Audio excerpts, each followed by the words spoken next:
आलसी राजा और रहस्यमयी साधु। बहुत समय पहले की बात है। वर्धमान नामक एक समृद्ध राज्य था जहां राजा विक्रमादित्य का शासन था। वह एक पराक्रमी राजा हुआ करता था, लेकिन वर्षों के विलासिता भरे जीवन ने उसे आलसी बना दिया था। अब वह सारा दिन महल में आराम करता, पकवान खाता और मनोरंजन करता रहता। राजकाज की सारी जिम्मेदारी मंत्रियों पर छोड़ दी थी। प्रजा को राजा से न्याय की उम्मीद थी, लेकिन वह किसी भी समस्या को हल करने के बजाय कहता, कल देखेंगे।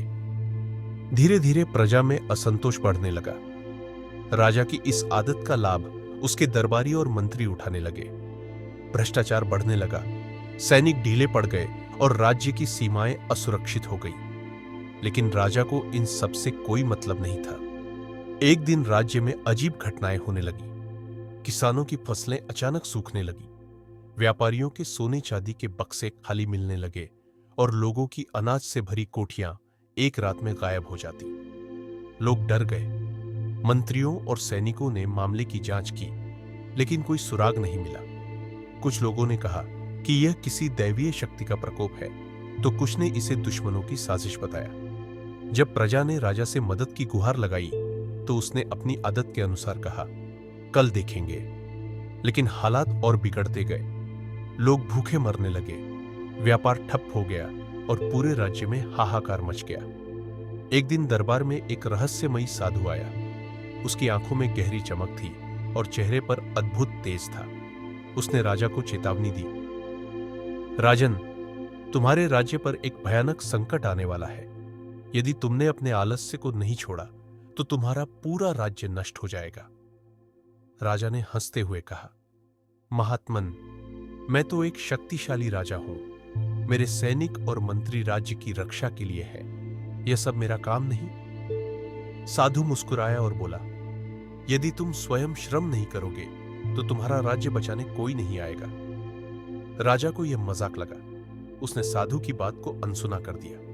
लेकिन उस रात कुछ ऐसा हुआ जिससे राजा की नींद उड़ गई। रात के अंधेरे में राजा को एक डरावना सपना आया। उसने देखा कि पूरा राज्य अंधकार में डूब गया है। लोग भूख प्यास से तड़प रहे हैं और महल ध्वस्त हो चुका है। तभी एक गूंजती हुई आवाज आई, यदि तुमने 7 दिनों तक कठिन परिश्रम नहीं किया तो यह सपना सच हो जाएगा।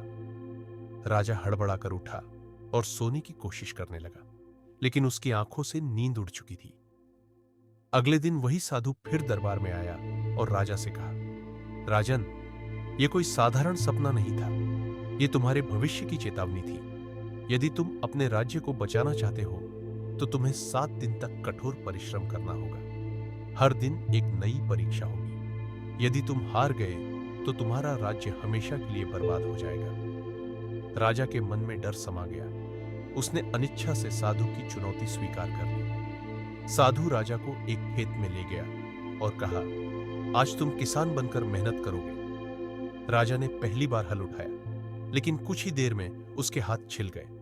वह थक कर बैठ गया। लेकिन साधु ने कहा, यदि तुमने खेत नहीं जोता तो तुम्हारी प्रजा भूखी मर जाएगी। राजा ने हिम्मत जुटाई और अंत में पूरा खेत जोत दिया। अगले दिन साधु राजा को एक गांव ले गया जहां 2 लोग झगड़ रहे थे। राजा ने पहली बार अपनी बुद्धि का प्रयोग किया और निष्पक्ष न्याय किया।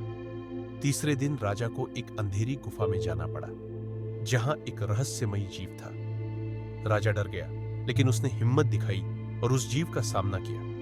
अंततः वह जीव एक साधारण आदमी निकला जो दुश्मन का जासूस था। चौथे दिन राज्य पर हमला हुआ। राजा ने पहली बार खुद सैनिकों का नेतृत्व किया और अपनी रणनीति से दुश्मनों को हराया। 5वें दिन उसे भूखे प्यासे रहकर एक बूढ़े भिखारी की मदद करनी थी। राजा ने पहली बार अपने खाने से पहले किसी और को खाना खिलाया। 6ठे दिन राजा को गरीबों की सेवा करनी थी। उसने पहली बार महसूस किया कि राजा का असली कर्तव्य क्या होता है। 7वें दिन साधु ने राजा को एक आखिरी परीक्षा दी। यदि तुम्हें अपना राज्य बचाना है तो तुम्हें अपने सिंहासन का त्याग करके जंगल में तपस्या करनी होगी। राजा सोच में पड़ गया, क्या वह अपनी सारी मेहनत व्यर्थ जाने देगा? लेकिन तभी उसे एहसास हुआ कि यदि वह पहले ही मेहनती होता तो यह नौबत नहीं आती। उसने निर्णय लिया कि वह अब आलसी राजा नहीं रहेगा। जैसे ही राजा ने अपने आलस्य का त्याग किया, राज्य में खुशहाली लौट आई। फसलें फिर से लहलहा उठी, व्यापार फिर से चल पड़ा और सोने चांदी की चोरी बंद हो गई। साधु मुस्कुराया और बोला, राजन, यह सब एक शाप था। तुम्हारे पूर्वजों ने एक बार एक गरीब किसान को धोखा दिया था। उस किसान की आत्मा ने शाप दिया कि जब तक कोई राजा खुद मेहनत नहीं करेगा, तब तक राज्य में खुशहाली नहीं आएगी। राजा की आंखों में आंसू आ गए। उसने साधु को प्रणाम किया और कसम खाई कि वह हमेशा मेहनत करेगा और प्रजा की सेवा करेगा। साधु ने आशीर्वाद दिया और अचानक गायब हो गया।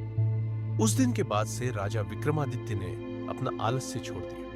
वह रोज सुबह दरबार में आता, खुद काम करता और न्याय करता। जल्द ही राज्य सबसे समृद्ध बन गया। राजा ने एक नई नीति बनाई, जो भी मेहनत करेगा वही राज्य का असली अधिकारी होगा। कहानी से सीखे, आलस्य व्यक्ति और समाज दोनों को बर्बाद कर सकता है। 2. सच्चा राजा वह होता है जो खुद मेहनत करता है। तो कोई भी समस्या असंभव नहीं, बस मेहनत और हिम्मत चाहिए।